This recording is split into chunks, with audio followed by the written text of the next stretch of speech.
Hello, Simon Tucker and Andy Saunders, and welcome everyone who's listening to the Protrusive Dental Podcast today. This episode is all about careers as an associate, and it's a bit of a continuation of the episode I did about finding an associate position and about your CVs. It's a very hot, sunny day today, end of June. So, gentlemen, thank you so much for joining me. If you just kindly introduce yourselves and tell us about why I might have, in terms of what you think, why I've got you on the episode today to talk about finding an associate position. Let's start with you, Andy. Yeah, good afternoon. My name's Andy Saunders, as you alluded to. I am the founder of the Open Wide Group. We're a careers consultancy for the dental industry. I've got a bit of a different take on how I believe recruitment should be undertaken. I have over 10 years experience of running a recruitment business. We launched it. We took it from 0 to 25 million in 8 years. It was then sold to one of the big boys. So I feel that I'm in quite a good position to tell people how to position themselves so that they are maximizing their output for how they can best show themselves off to potential new principals. They might want to be owning their own practice, how they can then recruit their own associates. But ultimately, I'm really passionate about how dentists, how they recruit. We've come up with a mythology, the 3 R's of recruitment, which I'm sure we'll allude to a bit later on. Well, Andy, I think what you're doing is you're taking your experience from your recruitment sort of days in these successful companies that you help with, and you're bringing that into the dental industry, and you're really shaking it up. And the reason I wanted to bring you on is because one thing you said to me was how CVs are now changing. Because over the past few weeks, I've been involved with helping lots of dentists with their CVs, because they've since that episode I released about CVs, they've been sending me their CVs for my opinion, and I've been happy to help. But one thing that you told me about how CVs may not be the best way anymore, that really stayed in the back of my mind, and I really want to talk about that today as well. Simon, please tell us a little bit about yourself. Yeah, hello, Jazz. Thanks for inviting me on. I'm a salesman, and for over 35 years of my life, I've been selling dental products and services to dental practices all over the world. I've lived in the States, I've worked in Australia, worked in Europe. In the last 7 years, I've spent most of my time helping dentists and their teams communicate more effectively with patients. And that's based on understanding the fact that patients have an emotional attachment to their mouth and their mouth health. And so it's really changing the mindset of dental teams in terms of looking at the patient as a person rather than just as a set of teeth and a practical solution to their problems. And I think that whole philosophy comes from the fact that dentistry is such a personal service. Involves touching. Whenever a patient comes into the dentist, they're going to get their fingers in their mouth. So it's such a personal service. And I've seen over my 40 years experience that actually the whole of dental practice relies on that personal connection. So a personal connection between the dentist or the principal and their associates, the principal, associates and the therapists, hygienists, nurses, reception staff. There really has to be that personal connection. And when I started talking to Andy about how we could shake up the dental recruitment market, the section that was missing from recruitment in general, I think, not just in dentistry, but in my experience of recruitment, is totally non-personal. It's about, getting CVs out there really quickly and filtering through them electronically. Not even in my days when I was recruiting, I actually read every CV that came in. Now they're scanned by a machine. So you can get rejected because you don't have the right keywords in your CV. So what Andy's doing is building a network, which is a true network of people that we as a team can then say, actually, we know this practice and we know this associate or this hygienist, this therapist, this nurse. They'd be a really good fit because we know them. We've got to know them, not just through their CV. So that's why I'm involved. I think it's a great personal connection that Andy's creating. So. Well, it sounds exactly that, a very personal thing. I mean, from my knowledge that I have and my experience, a lot of my friends are principals. And every time, I think maybe 5-7 years ago, the place to advertise a job vacancy for an associate would have been BDJ Jobs, which I don't think is the place anymore. But back then, even I had applied for some associate positions maybe 6 years ago via BDJ Jobs, and I never hear anything back because then I found out that principal had received 400 CVs or thereabouts. And really, how can an associate stand out on a piece of paper? And that's where, Andy, I think you come in. What you told me was that the role of video, and that really, I'm a massive fan of video myself with all the things I do, and it just blew my mind. So can you tell me about how the CV might be dead, and how you're going to shake it up with dental recruitment with videos, maybe? So my big thing is, I'm not so sure that the CV is dead. My big thing is, how do you get that personality across on a blank piece of A4 paper with some black and white text? It's impossible. And that also hasn't changed from probably the 1950s, where the first CV was written. We're now 70 years on. I mean, look at the world of technology, look at everything. You have to tell me that has to change. So it has to be dead. In that sense, it has to be dead. However, I think now people need to have 3 CVs, if I'm really honest. I think they need to have a CV which they will send to recruitment agencies who filter them, like Simon said, with the keywords, and they need to have those keywords on them. It's a pretty boring, again, it's a blank, dull document, but it gets you through to the barriers to be able to speak to that recruitment The first consultant. hurdle. Yeah, it's dull, it's horrible, but unfortunately, we're still living in a world where it has to be done. You then, I believe, you need your second CV, which is what you would, if you were approaching a principal and a practice directly, which needs to be a little bit more colourful. It needs to have your picture on it. It needs to give a little bit more background about you as an individual and not necessarily your skill set, purely and simply because what we've just alluded to, you both said, it's such a personal industry, dentistry. And then there's the third CV, which is what we here at Open Wide are all about, and that's your video CV. And this is where you set yourself apart from everybody else, and it's what we here at Open Wide are all about. We're all about your personality, how you communicate, and how you put yourself across. Again, we all alluded to at the beginning that dentistry is such a personal industry. There is no better way of putting out across your personality than on video. It also moves with the times. If you look over social media at the moment, everywhere is video. You've got your video, you've got it in your pocket.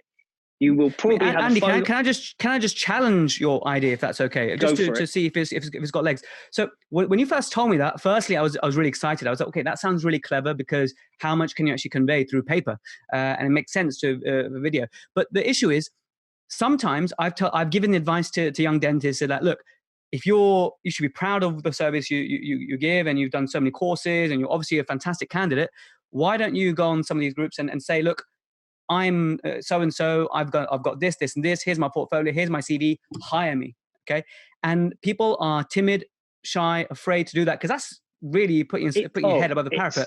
So people with video, how can you help to get the best out of someone through video so they don't feel shy or timid or afraid? So that's one of the challenges I had in my head. Definitely. So on that note, we do not just dive in with a video. We will not just suddenly. You might apply for a position that we're looking for. We might be speaking to you.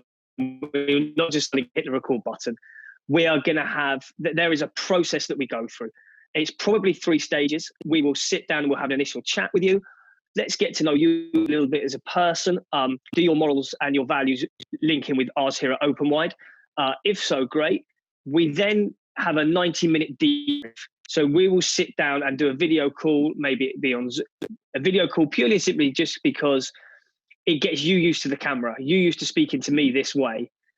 That 90-minute debrief is all about you both professionally and personally. So it takes out all of the anxiety that you might have of being on camera. It takes away all of the scared element, putting your head above the parapet, as you put it. It takes all that away. I've now probably spent 2 hours in your company, just over 2 hours. I've got to know you really well. I will now go away, or we as a team will go away, and we'll then work out how we feel is best to record this scenario. We might feel that it's best to do it on a Zoom call. We might feel that it's best for you just to go away and practice on your own with your iPhone. You might feel comfortable doing it on your own in your bedroom. It's really how you prefer to do it, and what gives you the confidence to do it. It's very difficult, as you said, to put your head above that parapet. We, however, will lay out everything and hold your hand the whole way through that process. We have fantastic editors as well that can edit that footage down, so that we are putting you across in the best light. We would never also put that footage out there if you weren't happy with it. And that's something I really want to stress with, because you have to be happy with what is going out there in that content. There's nothing worse than suddenly seeing a video of yourself and going, oh my God, I don't like that. Or, oh my God, my hair looks like or my teeth, whatever that might be. There's nothing worse than that. And we want to empower you and make you confident. But they're the 3 CVs that you have to worry about today. But the one which is going to get you the most traction, by a shadow of a doubt, is your video CV. It's going to give you that personality.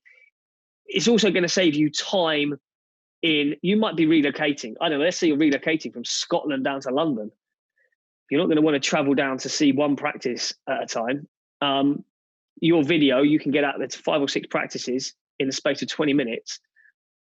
And you will just be a hell of a lot more confident also going forward. It will benefit you in your job on a day-to-day basis. I think on the receiving end of a video, I think on the receiving end as a practice principal, seeing this video compared to just paper CVs, in a professional light, and you get to connect and you get to know what someone's about, and you touched on something there about values, and I'm so big on the importance of values and how they should align. Simon, you're so well connected in dentistry. Loads of associates, loads of principals, business owners. There are often stories about how associates and principals perhaps have clashes, or teams have a toxic culture. Tell us about your experience perhaps in the past, and why it's so important to get those values to line up. I think it's critical, Jazz, in any business. I don't care what business you're in. If you don't have people that share the same values as you, you're going to clash. I know from experience, having run small businesses and big businesses, your biggest headache in any business is not money, it's not marketing, it's not sales, it's people.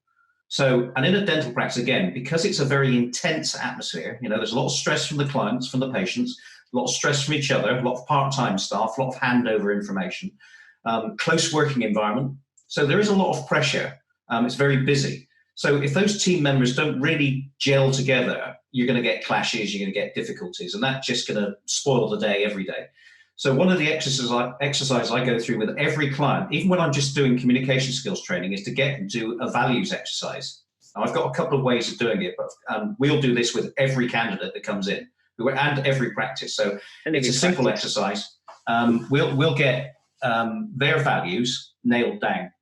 And then so we've got a practice values of the owners and maybe some of the team members, and then we get the candidates' values, and we'll put them into a matrix and see where the common ground is. So we're never going to match an associate or a hygienist therapist or anybody else with a practice where there isn't some common ground, because that would so no point even connects them in the first place.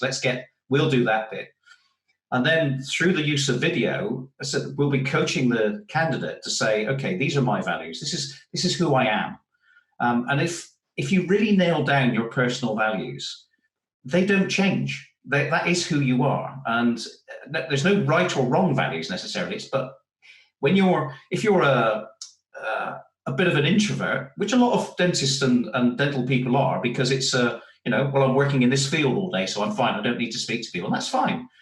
But to get that across on video, what you really are about and what you care about, if you focus on your 5 values, I usually get 5 words out of them. They're 5 core values. If you focus on those, and as Andy said, go away and practice it in front of the mirror with a friend or family member. We'll coach you through it, but just get that across in the video. And one of the questions I ask every audience I ever lecture to or ever work with is, why did you become a clinician? Why did you become a dentist or a hygienist? And I've had some amazing answers. Most of it is, well, because it was in the family, or because I care, or because I'm an artist and an engineer and I want to do something medical.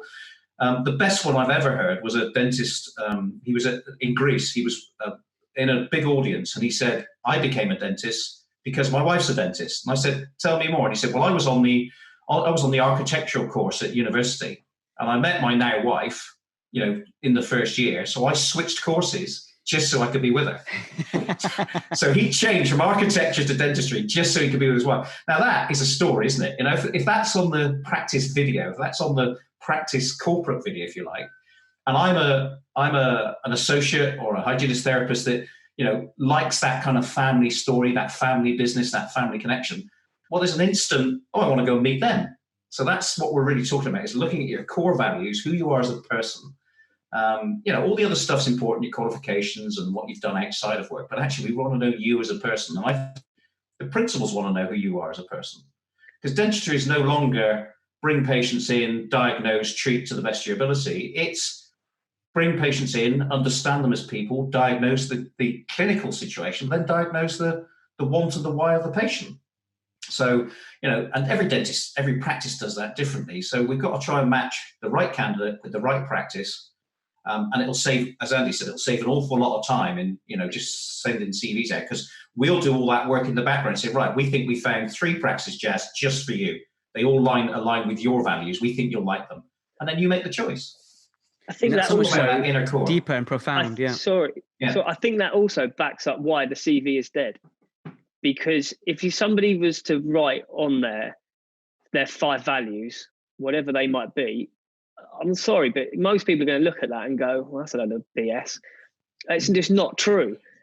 They're not going to believe it. Whereas if they see it on a video and they can see that emotion behind that person, and you can tell whether somebody is an outgoing spoken person or what type of personality they are from the video that's created, you're more likely to believe that than you are with an A4 piece of paper. Like you said, there's 400 applicants, they've all put the same thing. And if you're going to sit there and read all of those, by the time you get to the 350th one and you read the same 5 values, you're going to be going, I don't believe this. It's a load of tosh. Whereas you're not going to do that on a video. That and also one thing I really respect and I resonate with is, and what you said there, Simon, you mentioned about stories and values, but also about stories. And everyone, whether you accept it or not, you have a story, you have a journey, you are unique because of the experiences that you've had, and that also feeds into your values and your belief system. And so to have a story conveyed through your video, even if it's like a 90-second video about you saying, look, this is what I care about, this is what I'm about as a dentist, and that conveys a story that is so much more engaging and memorable. So that's why I think your idea was genius, to be honest with you, to help connect the right dentists with the right principals and vice versa. So that's great. The next thing I want to ask is to make sure that those associates listening and principals, to get the most value from this segment, is how can you help associates find the right tribe, find the right culture that they belong in? So one thing I've thought about is, yes, to speak to the principal and look at what can you do other than go on their website and try and suss out from their website what kind of people they are, but that doesn't really do its value. So how can you get people to do their homework correctly to make sure that they're selecting the correct partners, essentially? So what we like to take a lot of that away from the associates going and doing a lot of that digging. As I alluded to, I've been in recruitment for probably about 10 years. And over the last 2 or 3 years, I've been working really hard on what I call the 3 R's of recruitment mythology. And that is the reach of a candidate, how to recruit a candidate, and how to retain a candidate. Okay, in this sense, let's say it's an associate or a hygienist or a nurse, not necessarily a candidate. Let's bring them to life a bit more. And from an associate's point of view or a hygienist point of view, if that dental practice is working with us, they're demonstrating that they invested not only in their business, but in their team and in the future, because we're teaching them all 3 of those parapets, whereas 90% of recruitment agencies will only teach them, well, they won't teach them anything. They'll go away and tell them that we'll do the recruitment segment for them. What do we do for our practices? Not only do we teach them that, but we also go behind and we video the practice. So we create a corporate video for that practice. That will be a walkthrough of the practice. There will be interviews with staff members. There'll be sit-down interviews with principals, with other dentists, hygienists, people in the practice, really getting under the skin of that practice. Because as you said, you can go on their website, but a website, it's a bit like a paper CV, if I'm honest. It's just a blank piece of paper that we have decided what we're going to put on it to showcase ourselves in the best light, which obviously you're going to, like, why would you not? So what we want to do is we actually want to just get to know what the real person is, the real practice is.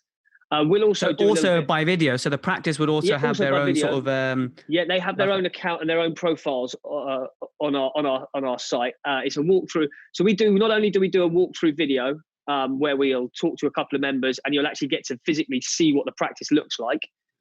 We also then sit down with the principal and one or two others to do the video job description. Again, it's no copy and paste. It's a conversation on video where you get to see the whites of the eyes of the principal. You get to really find out why they're looking to recruit. So it's the same on both sides. This is their chance to put their video CV across, in a sense, although it's the job description. It's why they're recruiting. So we unearth a lot of that. We go to market to unearth an awful lot of the finding out about the practice for you. Now, Andy, can I just interject there and say that the immediate benefit I see there in a post-COVID world is it saves you at least one visit. Because often, you're thinking applying, let me go check out that practice, right? Because that's the first thing I want to do. Let me go check it out. Let me see what the reception's like. Let me see how big or small the surgery is. Let me see how ergonomic the place is or whatever. So you do all that, but the human side that comes across would be amazing. And you might decide, okay, that practice not for me, or you might find that, this practice really resonates for me far more than others because of whatever reason that comes across in that video. So I think it can definitely save associates a visit, especially if they're relocating to have to, like you said, from Scotland to London. That is quite clever. I think that's the biggest thing. I think you hit on the head there, is that it saves the time. It also it's the elimination. You as an associate can look at that practice and go, wow, that is just not the principal that I want to work for. That practice doesn't share the values that I share. I think there would already be a personality clash.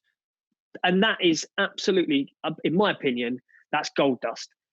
You've saved everyone time, effort, money, you name it, it's all been saved. And I think the other great thing about it is you haven't had to hurt anyone's feelings along the way. So an associate hasn't had to turn around and say, that's not the practice for me. But vice versa, a principal doesn't have to turn around and say, that's not the associate for me. And we do, with video, you can offend people and it can upset people. Not being chosen for something is horrible. And we eliminate all of that straight away. Just to give you an answer then, I mean, that's what we do at Open Wide to eliminate those barriers and how you do the research. If you do see a position or a practice that you want to do, what would I be going to do to dig a little bit further? I would want to make sure that there were certain things on their website. So the About Us, I wouldn't want it just to be about the practice. I would want there to be a section where you get to meet the team and get to find out what their values are, what each individual team member is. I would also be making sure that everything on that website is up to date. I would be going and checking out all social media profiles, not only of the practice, but of the people that work within that practice. Wow. Stalker level expert. Yeah, apologies. Yeah. Has to be done. I'm glad you do the dirty work. Yeah, but I think, and this is where I think a lot of people forget, your career and what you do for a living, in a lot of cases, it can define that person. It's huge. You've got to get up and go to this place every day, 5, 6, maybe 6 days a week, and you're in there from 8 in the morning. Your first patient is maybe 8 in the morning, and your last patient maybe 6 at night. That's a huge chunk of your life. The responsibility on making sure that that's the right practice for you and that the personalities fit is huge. And I think that is one thing that is one of the reasons our industry gets a bad reputation, is because they do, as we alluded to at the beginning, just throw CVs and they don't care. And it's all about making money. The money is just a completely bystander. If you're good at what you do, you'll make shitloads of money anyway. Absolutely. Like As I always as a say, dentist. yeah. As I always say, man, is that the money is once you're good at what you do, that will come especially when you're a young dentist. I think work to learn rather than to earn. I think the earn can compound itself later. I think to find a mentor. And I think 100%. that's where, with the video, you get to learn, will this dentist principal make a good mentor? Because that's what associates want nowadays. They want mentors as well. The next question, I'm going to just have a look, is Simon and Andy, there's a perception that it's very difficult to find a good associate nowadays. Simon, I don't know if you know loads of principals, both of you. Have you heard that sort of saying from a principal, maybe moaning about their associate? Why do you think that exists? And what's that about? I do hear it a lot, yes. And I think a huge part of it is exactly why Andy's come up with this concept, is because it's all been reliant on CVs. Dentists generally, let's be honest, as Andy said, you might be working in your practice 8 till 6 as a dentist, the owner. So you're not only the owner, the head of IT, head of HR, head of finance, you're also head of clinical. So you're a busy person. And you work in a 12 by 12 room all day. So you're not necessarily connected very frequently to go to a meeting or a clinical course. So perhaps the only way to recruit is to get CVs in and start sifting through them. So as we've said already, you can't tell from a paper CV what that person is like. And what we're trying to do is make it so much easier for the practice to say, actually, we like that person. Because as you said, associates and other clinicians, so hygienists, therapists, and nurses, want to know about the practice they're going to join. Now, I've looked at thousands of websites for dental practice all over the world. I mystery shop practices before I'm going to work with them as a trainer. So I'll go in as a patient if I can get away with it, if nobody knows me. Wow. So what you see on the website is rarely what you see when you get there. So if you're an associate or another clinician looking for a position, the website will only tell you so much. So our aim is to get behind that so you don't have to do all the research. But also, as Andy's alluded to, if we can get the principal on video and the owners of the business and some of the other staff that have worked there for a while on video, explaining who they are, what the business is about, you suddenly get a whole lot more communication and knowledge up. So there are hundreds and hundreds of really, really talented associates, hygienists, therapists, dental nurses in the market, hundreds of them. A lot of them unhappy in unhappy places because there's just not a match between their values and the practice they're working in values. Mm-hmm.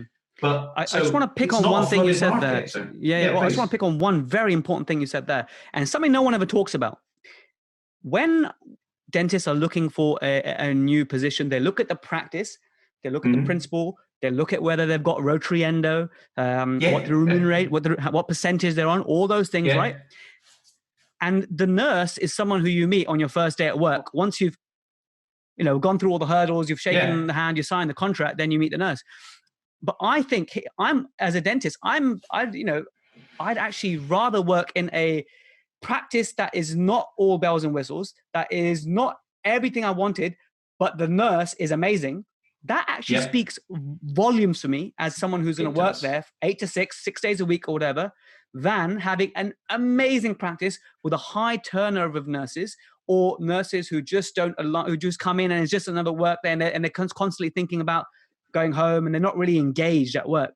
So I think, I just thought of it now, that what you guys can sort of help to do is not only connect the dentist to the practice, but the wider team. And I think put the emphasis on the nurses, I think, because nurses are so important. Jazz and you and I both know. I said when I first started selling in dentistry, I was selling toothbrushes to dentists, and most of the people I met were either hygienists or dental nurses. And I did a lot of talks at dental schools to nurses in training, to hygienists in training, because that was the time to get them in terms of get them on board with your products. But you and I both know how fundamentally important it is to a good working day to have an excellent dental assistant, because if you're just putting your hand out and they're putting the right instrument in your hand, your day goes more smoothly, doesn't it? I know nurses have to be trained and they have to learn to work with you as a person, because every dentist is different. But once they've done it, and I would say, if I was an associate looking for a position, the first people I would want to speak to in a practice are actually the nurses, to see how they're treated. Because if you're treating the nurses well and the decon nurses well, then you're probably doing everything else well. As you said, the equipment and the practice is not as important. And ultimately, as an associate or as a hygienist, if you're not happy with the instruments you're given, buy your own. You can, you can do it. You can 100%. take your own kit if you want to. Yes, it's lovely if they've got a CAD CAM. Yes, it's lovely if they've got a panoramic. Yes, it's lovely if they've got a CT scanner. But ultimately, that relationship with, as I said, biggest problem business, people. Dentistry is a very people-centric business. And if you've got great reception team, you've got great nursing team, you've got great decon team, you've probably got great clinicians. And, I would avoid like the plague a practice that is just regularly taking student nurses who are on apprenticeships at very low rate and then changing them when they get another one, because that tells you a lot about the core values of that practice. So, and yes, we will be connecting nurses, hygienist therapists into this same environment because it's a team effort. It's so important. Are you going to be quality assuring these practices so that these type practices that have this sort of that don't have these sort of values that we just spoke about, having respecting and treating the nurses well, is that part of your process in terms of which practices you're going to be working with? 100%.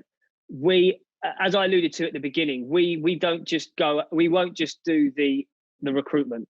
That if they don't sign up to the 3 R's of recruitment mythology, so how you reach them, how you recruit them, and how we're talking about now is retain them. They don't share the same values as us as a business, so we know straight away it's not going to be a match. Yes, we can get them the candidate or the associate that they want or the hygienist they want, but what's the point? It's not going to be a long-lasting relationship. It's not going to benefit us as a business. It's not going to benefit them as a practice, because the associate or the hygienist or the nurse is just not going to be probably going to be there in 6 months. And dare I say it, you then become a recruitment company, a recruitment agency. And I don't want to bad mouth recruiters, because there are some absolutely phenomenal ones out there. It's just unfortunate that it's a process. We're just changing the process and how we do it. And we're going to be a bit more methodical and a bit more hardcore in who we actually work with. We won't just work with any practice. We won't just work with any associate. We all have to align into the same belief system, and therefore our networks will expand organically, really, because we're all on the same page. And that's how we will build something brilliant. And that's how you build a great practice, ultimately. And I think, Jess, pick up on what Andy said earlier about, and you said, professional stalking. But again, when you look at brand of any business, people think the logo is the brand. And certainly, again, dental practices focus a lot on their logo and the image. But the brand is everything. It's the logo, it's how you behave, it's the material you give out, it's how you treat your customers, how you treat your staff. And so if you look at the social media profile of a dental nurse, if they're really connected to their practice, their social media feed is full of stuff about the practice, what they've done as a team, what they've done to raise money for charity this week, dress up days, dress down days, whatever it might be. If their social media feed has got nothing to do with the practice, it's probably an indication that it might be about the person, but it's also a good indication that the practice is not really valuing that person. And I said, if they're not valuing their dental assistants and their reception team, they're not valuing everything else. So one of the key things that we teach business owners, principals on the retaining side of staff is, who are your best ambassadors? Who are your ambassadors? Your ambassadors are your staff members. They already work for you. They already love working for you. So you're obviously doing something brilliant. Let them shout from the rooftops about it. They are the people that make your business, are your staff. And if you don't believe that from the outset, you've got no hope, and you will constantly have a revolving door. Your staff are your biggest ambassadors. And the minute you start to believe that, you'll start doing things a lot better. A simple indicator I look for in a practice, Jazz, when I go in, if on the reception desk there's all the little business cards for the clinicians with their photograph on it, that's great, but I want to see them for all the team members, including the nurses. Now, the nurses might not want their phone number on it, just the practice, that's fine. But again, I'm saying to them, look, while you're out in town shopping, while you're in a nightclub, while you're meeting with your friends, if somebody says, what do you do? You say, I'm a dental assistant. And they say, oh, I'm looking for a new dentist. Give them your business card. Now, again, business cards cost pennies. You can get 50 for next to nothing. So again, if a practice is invested in business cards, not just for the owners and the clinical staff, but for everybody, again, that's a good indicator that it's possibly a good practice to go and look at and decide you might want to work for. So.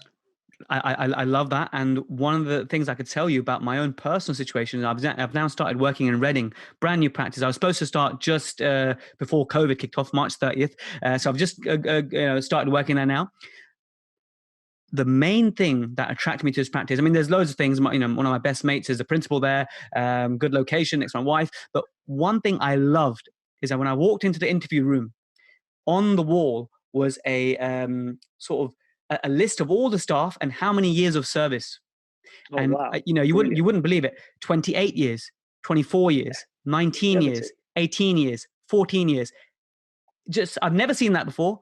And that's when I knew that this is the place for me, because people, once they come here, they're happy. They feel fulfilled and everyone's treated well. And I'm so far very, very happy. Even just 3 days there, I can tell the culture is just magnificent. So any associate looking for a job, find that out. And if you can't, ask Andy. But again, that just backs up what I've just said, doesn't it? Your staff are your best ambassadors. And there they have them front and center, on the wall, front and center, 19 years, 18 years. They are their ambassadors. That is the business. You're also spending, as we alluded to at the beginning, maybe 12 hours a day with those people. You want to like them and you want to get on with them, and they've got to share your values and beliefs. Because if they don't, you're not going to be happy in your job and you're going to want to move on. Well, I hope those listening were able to gain a couple of insights about how we should think differently about the practices we're approaching. Think about the wider team. Think about values, which are really hot on. Think about maybe investing in a video sort of presence, and to really spice up you as to showcase yourself in a better way that actually shares your story, shares your personality, and actually improves the chance of maybe aligning with the right practice, which ultimately will hopefully stop the days where we're hearing about there's no such thing as a good associate. Any closing comments, gentlemen? I would say exactly that, Jess. Look at your own values, and if any of your audience want the value program, I'll send it to them. It's very quick. I'll analyze it for them. I'll feed it back to them. They can just drop me an email through you, or however they want to connect with us. Yeah. So I'll happily do that. And I said, look at your own values, but most of all, come to people like yourself, talk to other people. Don't try and do it alone. And if it's just about a CV-based application, start looking elsewhere, because you need to be looking at a different practice and a different way of getting connected to that practice. Because ultimately, as you said, you're now very happy at your new practice in Reading, but you got a good feeling from that first meeting, from the chart on the wall. Now, we want to show all that before you even go for that first meeting. We want to get that across in the video about the practice. So I said, when you log onto the site and you've signed up and you can log in to see what practice we've got, you'll see an interview with the receptionist. You'll see an interview with one of the dental nurses, or at least one. You'll see interviews with the principals, with other associates. So you can immediately see if you connect with them or not. If you don't, as Andy said, no shame. You just say, no, that's not mine. I'll look at another one. So before you've even met them, you can make that decision and really get under the skin of it. So that's the important thing. So. Brilliant. Andy? I'd just say that it can be a stressful and people. There are people out there that are willing to take that stress away from you, and that's something that we want to do. We want to take all of that stress and that worry away from you, and get to know you as an individual. That's really all I want to do, is have a chat with you and get to know you as an individual. Because I know that with the networks I've got and that we have at Open Wide, we can put you in touch with the people that you'll work best with, and then you will flourish. And that's really what we want to do. Our mission is to connect like-minded professionals every day. And that basically how can someone get in touch? What's the best way for someone to, as an entry point in terms of, okay, I want to find out more. How can you drop me an email? Mm-hmm. You can drop me an email at andy@openwide.group. The website is openwide.group. I'm on LinkedIn. I'm on Instagram. I'm on Facebook. There are hundreds of ways to get hold of me. Jazz, if you would, you can probably put a link to one or two of those I will, in the notes. People read my phone number if people want it. I'll sit down and talk to anyone all day. I love talking to people. So we can vouch for that. Apologies. It's been a pleasure, Jazz. A pleasure.